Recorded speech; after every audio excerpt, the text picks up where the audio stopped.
waxaa noo socda kormeerkii aan kormeeraynay goobaha ay biyuhu fadhiistaan iyo dadaalada socda.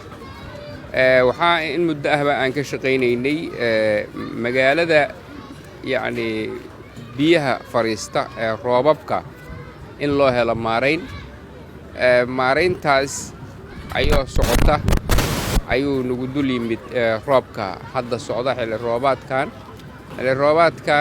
waa xilligii xagaayaha roobab yaryar iyo waxaas noocaasa ayaa xilligan oo kale di'i jiray, balse isbeddelka cimilada darteed ayuu isu beddelay roobab waaweyn. roobabka waaweyn inta badan waxa ay da'aan xilliga guga oo ah bilaha abriil iyo dabayaaqada bisha maars ayay da'aan.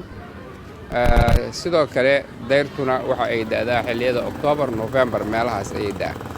marka isbeddelka cimilada ayaa waxa uu sababay xilliyadii roobabku ay di'i jireen inaan roobba di'inba, taasoo sababtay abaaraha soo noqnoqday ee dalka ka dhacay. isla markaas xilli aan ahayn xilli roobaadkii weynaa ee la yaqaanay ayay nagu yimaadeen roobabkii. waxay hakad geliyeen markaa socodkii gaadiidka oo waxaa fadhiistay biyo baaxad leh oo xoog badan ayaa fadhiistay qayba ka mid ah magaalada Muqdisho.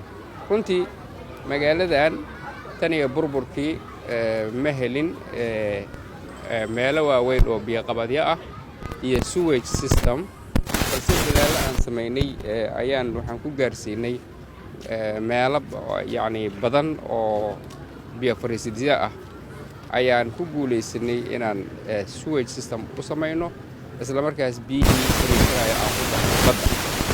midkaan maanta aan kormeerayno waa mid ka mid ah biyaha fadhiista magaalada, gaar ahaan yacni Manaboli iyo aagaas. halkaas waxaa ka socda sewage system muddo soo socday, haddana gebageba ah oo aan rajaynayno Manaboli biyihii fadhiisan jiray inay gaaraan badda. sewage-kan ayaan rabnaa marka uu naga dhammaado inaan ku xallinno meelaha kale ee haray oo biyo fadhiisidyada ah. meesha ugu weyn ee biyuhu ay fadhiistaan ee ugu dhibaatada badan waxay ahayd Boondheere. waan maaraynay biyihii fadhiisan jiray, waxaan gelinay tubooyin waaweyn oo dhulka ka hoos. waxaan suuro gelinay inay badda ku shubaan oo badda ay ku daraan. iskool buluusiyo lafteeda waxaan gelinay biyo fadhiisidyaday ka mid ahayd, waxaan gelinay ayadana tubo ku darta badda. isla markaas tubooyinka qaarkood ma aha kuwa baaxad weyn oo biyaha soo dhacaya culayskooda ama yacni xajmigooda ku filan. marka meesha biyaha soo gaara meelaha aan weli la maarayn ama sewage-ka aan loo samaynin, isla markaas ah waddooyinka muhiimka ah, waxaan samaynaa booyado dhuuqa biyaha.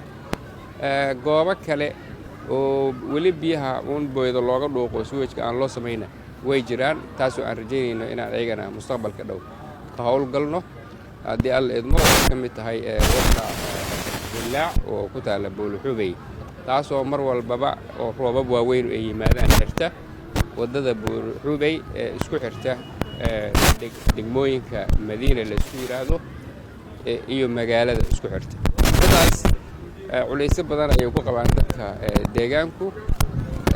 culayskaas ayaan insha allahu tacaala mar dhow ka jawaabaynaa. marka midka hadda aan wadnaa oo shirkadda Kulmiye ay waddahay uu naga soo dhammaado ayaan ku xejin doonaa meelaha ugu waaweyn oo naga xalismi doona ayay taasi ka mid tahay. waxaan rabnaa xilliyada roobka ee bulshada Soomaaliyeed inayan biyaha roobka ku soo darin qashin, isla markaas lala dagaalamo qashinka oo cid walba ay qashinka horteeda ka fogayso, yacni gaadiidka nadaafadda ka shaqeeya ay ku hubiso qashinka. qashinadaas la soo dhigo waddada la soo dhigo ee lagu daro biyaha ayaa waxay sababaan mararka qaarkood sewage-kii ama biyihii يعني مرايا dhulka ka hoos inay xiraan taasuna ay sii kordhiso inay biyo marka ku soo noqdaan يعني meelihii laga maareeyay oo loogu talagalay يعني loogu talagalay in mataqaanaa laga xalliyo biyaha haddaba bulshada Soomaaliyeed waxaan ka rabnaa markaa inay gacan ka geystaan horumarka magaalada oo ayagu noqon caqabadii magaalada inaysan noqon ayaan ka rabnaa goobaha kale ee noo haray ayaguna qorshahay noogu jiraan ilaa aan ka gaarno meel biyo fadhiyaan oo Muqdisho ah in la waayo dadaalkeena sii wadnaa wabillahi tawfiiq. Assalamu alaykum.